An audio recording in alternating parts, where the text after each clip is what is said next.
If you've ever seen any of my other videos, you've heard me say about why you want to avoid court at all costs. Today, I want to give you an example.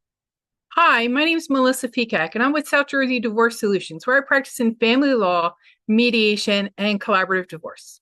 So unfortunately, I have a case where we haven't been able to settle yet, and so we had to appear in court about a week or so ago. And this was a perfect example why you never want to go to court. I drove down to the courthouse. We got there at 8:30. We had to stand in line to get into the courthouse itself. Got in the courthouse, was in the courtroom in time, checked in with the court staff. My client and I sat in the back. The other party and their attorney came in shortly thereafter. They sat in the back, and we waited to be heard. And we heard the judge say he wasn't happy because he had several different things on his docket, and he wasn't expecting certain things to be on his docket for the day, and that he had a full calendar. So right there, we knew we were in for trouble. After a little while, probably about a half an hour, my adversary and I went out in the hallway and we tried to negotiate. We tried to work towards a settlement. While we were doing that, we saw the judge leave.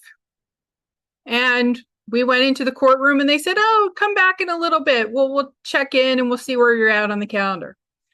We then were called back into the courtroom and we were told, "Oh, well, the judge has left for lunch and he has a trial starting this afternoon, so he won't be getting to your case today."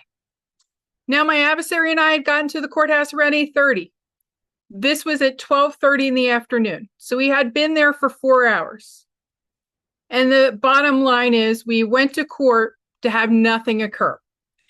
And I would love to say to you that's such a rare occurrence, but the reality is that's pretty common.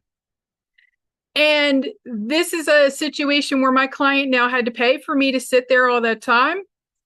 The other party had to pay for their attorney to sit there all that time. We didn't get much accomplished. The only thing we did get accomplished is we agreed we're going to take this case to mediation, and we're going to work with a mediator who we believe is going to be able to assist us. So this is a great example of why going to court is not always the best option. You may end up sitting in court for a long period of time. The judge may forget about your case. If you do get in front of the judge, you may be in front of a judge who has never practiced in family law and is now hearing your case because they're new on the bench. You may have a judge who has been on the bench for a while, but maybe doesn't have a lot of experience in this type of law. Maybe they've been on the bench in criminal law for the past 5 years. Now they're put in family law, and they're having to make decisions that maybe they don't really have the background in. So if you'd like to learn how you can avoid these kind of scenarios and put yourself in a position where you can take control of your divorce, I'd love to work with you. My information will follow after this video. You can also click on the link below to learn more about collaborative divorce mediation.